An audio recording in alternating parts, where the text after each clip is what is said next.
जय माता दी दोस्तों, मैं निशा रानी आपके अपने चैनल भाव्या की आस्था पर आप सभी का स्वागत करती हूँ।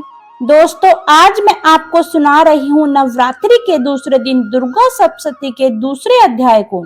दोस्तों, जो भी साधक नवरात्रि के पावन दिनों में दुर्गा सप्तशती के पाठ को सुनते हैं, माँ दुर्गा उनकी सभी मनोकामनाएं शीघ्र अतिशीघ्र पूरी कर देती है। दोस्तों, नवरात्र के दिनों में माँ की जितनी ज्यादा भी हम प्रार्थना करेंगे, पूजा करेंगे, माँ उतनी ही जल्दी आपकी प्रार्थना स्वीकार करेगी और आपकी मनोकामनाओं को पूरी करती चली जाएगी। उससे पहले दोस्तों, अगर आप हमारे चैनल पर नए हैं तो हमारे चैनल भाव्या की आस्था को प्लीज सब्सक्राइब कर लीजिए, बेल आइकन को प्रेस कर दीजिए, जिससे कि मेरी आने वाली वीडियो की नई नोटिफिकेशन आपके पास सबसे पहले पहुंच सके। चलिए शुरू करते हैं। मार्कंडे जी बोले, पूर्व काल में देवताओं और असुरों में पूरे 100 वर्ष तक घोर संग्राम हुआ। उसमें असुर स्वामी महिषासुर था, देवताओं के नायक इंद्र थे। उस युद्ध में देवताओं सेना महाबली असुरों को परास्त कर दिया। युद्ध में संपूर्ण देवताओं को जीतकर महिषासुर इंद्र बन बैठा। तब पराजित देवता प्रजापति ब्रह्मा जी के आगे जाकर उसकी स्थापना कर गए और वो वहां पर पहुंच गए जहां पर भगवान शंकर और विष्णु जी विराजमान थे। देवताओं ने महिषासुर को पराक्रम, अति पराजय यथावश वृत्तांत उन दोनों देवताओं को सुनाया। वे बोले, भगवान महिषासुर सूर्य, इंद्र, अग्नि, वायु, चंद्रमा, यम, वरुण तथा अन्य देवताओं पर भी अधिकार करके स्वयं ही राजा बन बैठा। उस दुष्टात्मा महिषासुर समस्त देवताओं को स्वर्ग से निकाल दिया है। अब वे मनुष्य को भांति पृथ्वी पर फिरते हैं। देवताओं की यह सारी बातें सुनकर भगवान विष्णु और शिव को बहुत ही क्रोध आया। उनकी बोहें तन गई, मुंह टेढ़ा हो गया। तब अत्यंत कोप में भरे हुए श्री विष्णु जी के मुख से एक महान तेज प्रकट हुआ। इस प्रकार ब्रह्मा, शंकर तथा इंद्र आदि अन्य देवताओं के शरीर से भी बड़ा भारी तेज निकला। यह सब मिलकर एक हो गया। महान तेज का पुंज ज्वालामुखी पर्वत सा जान पड़ा। देवताओं ने देखा, उसकी ज्वालाएं संपूर्ण दिशाओं में व्यापित हो रही थी।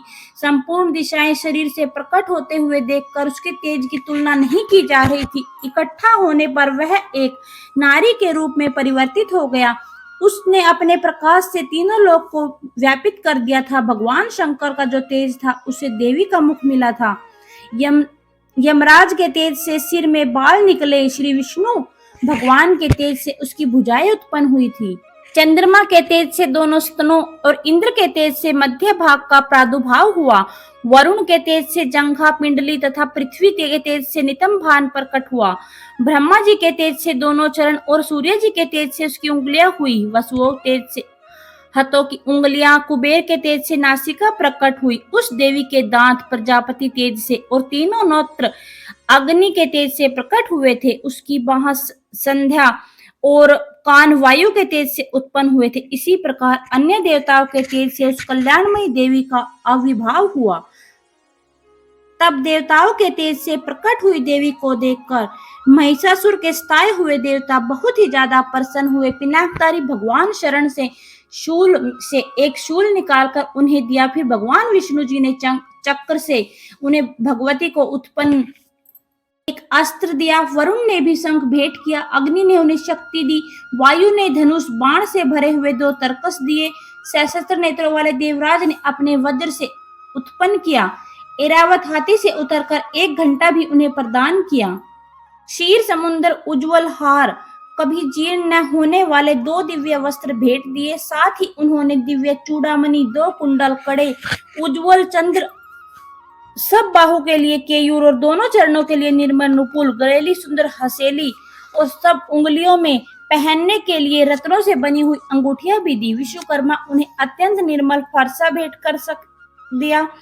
साथ ही अनेक प्रकार के अस्त्र उन्हें भेंट किए गए। इसके सिवा मस्तक और वक्षस्थल पर धारण करने के लिए कभी कमल की मालाएं दी गई। इसी प्रकार सभी देवताओं से आभूषण और अस्त्र शस्त्र से देवी का सम्मान किया गया। उसके बाद उन्होंने बारंबार अट्ठास पूर्वक उच्चार स्वर में गर्जना की। उसके भयंकर नाद से संपूर्ण आकाश गूंज उठा। देवी को अत्यंत उच्च स्वर से किया हुआ सिंहनाद कहीं भी समा न सका। आकाश भी उसके सामने छोटा प्रतीक होने लगा। उसने बड़ी जोर से प्रतिध्वनि हुई जिसने संपूर्ण विश्व में हलचल मच गई।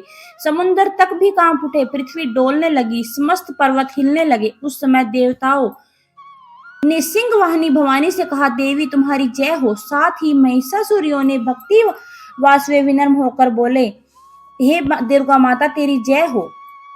अब देवी अपनी हजारों भुजाओं से संपूर्ण दिशाओं को आच्छादित करके खड़ी थी। तदंतर उसके साथ दैत्यों का युद्ध छिड़ गया। नाना प्रकार के अस्त्र शस्त्रों से प्रहार से संपूर्ण दिशाएं उदासित होने लगी। चिक्षुर नाम असुर महिषासुर का सेना नायक था।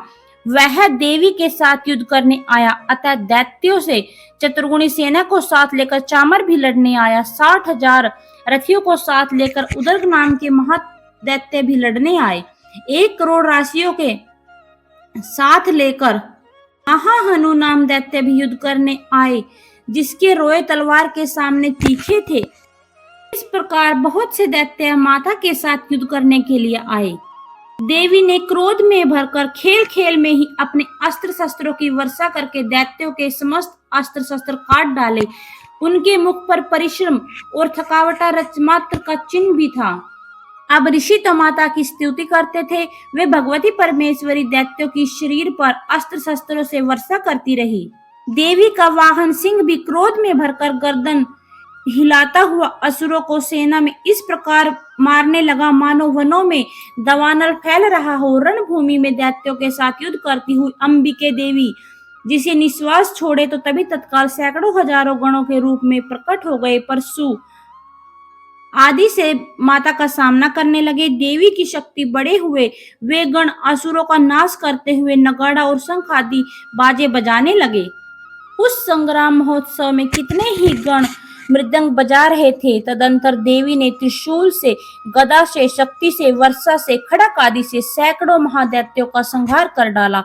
कितने ही घंटे भयंकर नाद से मूर्छित करके मार डाला।